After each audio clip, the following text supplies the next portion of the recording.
Yesterday, Winston Peters brought the classic Simpsons meme to life. Old man yells at clouds for his State of the Nation speech.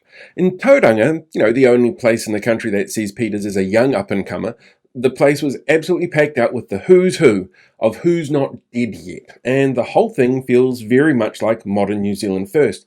So I guess I'll give them full credit for that.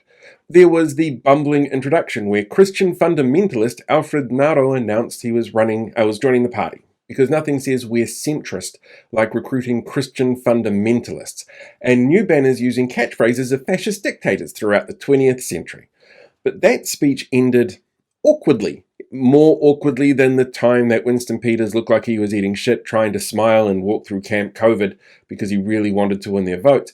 At the end of Naro's speech, the audience had to ask who he was, and while answering, the lights went out on him. And again, to be fair here, this may be because the average age of the audience and the continued determination to both blame the coalition their party is part of for their woes and believe it's still somehow the party to stop those woes, despite all of the evidence to the contrary and the multiple opportunities to do so being completely ignored. Well, that does indicate that maybe the people in the room genuinely don't remember Naro, or if they'd had breakfast, or when their grandkids last called them, if they've taken their pills or they need to be changed. And for a lot of the Tauranga voters in that room, they struggled to comprehend why New Zealand First would dare bring in another Maori, when Winnie and Jones should be more than enough for them. Now, here's the thing. I can sit here and make insults all day long about how this party is dangerous, its voters are gullible, its supporters are to blame for a lot of the harms being done by this coalition, and online commentators show why the rest of the voting public point and laugh at them.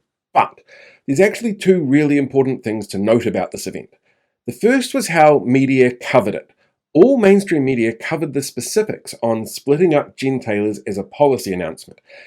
None of them covered the factually incorrect comments made on the day.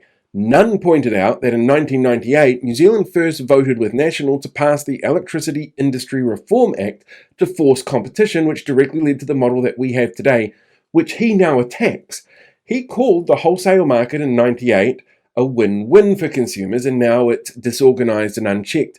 In 98, he claimed New Zealand First made it possible, and now he blames his coalition partners for mindless reforms. And Winston is no one to flip-flop for power. He campaigned hard on Maori's seats in 96 and now talks about getting rid of them because he has no chance of ever winning them. He talks about limiting migration constantly, and generally, immigration has remained high or increased once he's been in power because he really implements significant change, the one notable exception being when we closed down the borders for COVID. But it makes a great dog whistle. Or is that the sound of those Tauranga hearing aids being turned up too loud? The media also didn't look at what he got wrong or misled people on. He again claimed the closure of Marsden Point was the fault of Labour. It was the decision of shareholders of a private business, a business that couldn't process New Zealand-sourced crude oil anyway, so claims of oil drilling for fuel resilience, which he also made, are completely false. He claimed 30 billion in COVID response money was missing. It's all accounted for, but the Royal Commission did state that it was spent on projects not directly related to the initial COVID response, but was spent on plans to even out the impact of economic shifts and included shovel-ready projects and other industry-specific initiatives, as well as things like the wage subsidy to keep the economy moving along in the long term, and that New Zealand was actually one of the first to return to pre-COVID GDP numbers after the initial pandemic response. A response he was actually part of initially. He claimed that the India Free Trade Deal creates a new visa allowing 5,000 workers and their families for a total of about 20,000 people coming into the country. Both Trade Minister Todd McClay and Immigration Minister Erica Stanford have denied this, stating that these individuals will only be able to apply under existing standard immigration rules rather than creating open doors for families. He claimed Miles Hurrell, the outgoing CEO of Fonterra, was on 24 times the salary of an MP. It's 24 times the salary of a backbench MP, but not what Winston or even Shane Jones gets. It's about 10 times that. He also used Theo Sperrigs, the previous CEO's salary, to bolster claims of outrageous sums, but Hurrell's base pay was actually significantly smaller than his predecessors until quite recently. Peters also claimed that being one of only 12 countries officially rejecting the WHO amendments to the Pandemic Readiness Treaty saved us from globalist bureaucrats. Putting aside the fact the term globalist bureaucrat is actually seen by many as an anti-Semitic stereotype, The rejection is legally redundant because the WHO has never had, and was never suggested to have, power to dictate what New Zealand does to respond to a future pandemic, and this move is entirely performative for reality check radio listeners. He claimed that we're suffering a fuel shortage. We're actually dealing with record high commercial fuel levels right now, and shortages and dryouts at the pump are localized issues being exacerbated by consumer concern and logistics issues as fuel retailers price increases in response to the issues coming out of the Middle East. He even claimed New Zealand First is the only socially conservative party in the country. National has a heap of socially conservative MPs, many with truly horrifying links to religious groups. ACT is mostly socially conservative and liberal on some very specific causes. Alfred Naro, the newest wannabe MP, set up a socially conservative party himself because he felt New Zealand First wasn't the home of those values. Values also seen in the New Conservatives, whatever Brian Tamaki called his party, and the Liz Gunn don't ask where the money went but I'm loyal to you party. The media ignored the language use as well. Peter's framing of woke elitists and professional managerial classes against the Kiwi battler is actually really like the methods used by Trump and Viktor Orban to create a populist binary that then gets used to justify the removal of institutions, like the media or the judiciary, because they're just lapdogs, delegitimizing voices that don't support them. His calls to break up gentailers and focus on owning our own assets echoes resource nationalism that we saw in leaders like Hugo Chavez.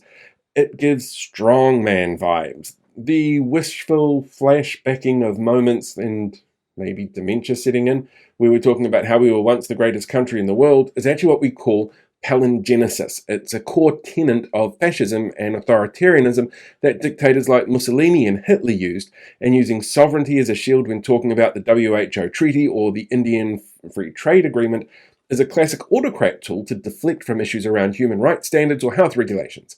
It was New Zealand First, after all, who spearheaded the removal of anti-smoking laws and wanted to, quote-unquote, bury Maori.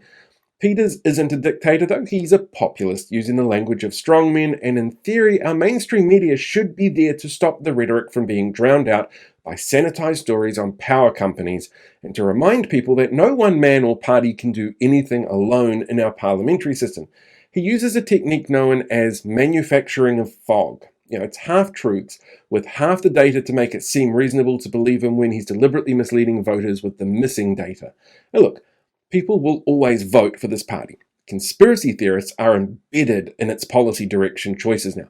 A Selwyn councillor who claimed the government was controlling the weather with chemtrails claims that she's behind some of their policies around water fluoridation. And the Twitter troll behind the anti-trans inflection point was gloating about getting policy through to the party as well. The religious right, like Bob, gay marriage is the same as incest McCroskey, and Simon, let's celebrate the end of Roe versus Wade O'Connor, they're loving this announcement with Alfred Naro. And clearly, looking around that room, there's a cohort of seniors who still think the gold card is worth all the shit. But it should be really clear, despite the bland media coverage and sanitization of what was said by mainstream media, that this is not a centrist party and hasn't been for a long time. There's a reason ACT and New Zealand First keep vying for the same voter base. And the only way to counter all of this is to vote for other parties this election. So please, make sure that you are registered to vote at vote.nz. Oh, hey there, podcast listeners. Thanks for checking out today's podcast, whether that's on video or audio. I really appreciate it. And I did finally get around to doing a podcast end tag, which I've been meaning to do for a while instead of just taking you onto the Facebook version. So while you're here, why not hit that subscribe button so that you can get updates coming in directly every time there's a new episode uploaded. Just seems like a really simple way to keep up to date with all of the crazy that's going on. So yeah, give that a shot and I'll talk to you soon.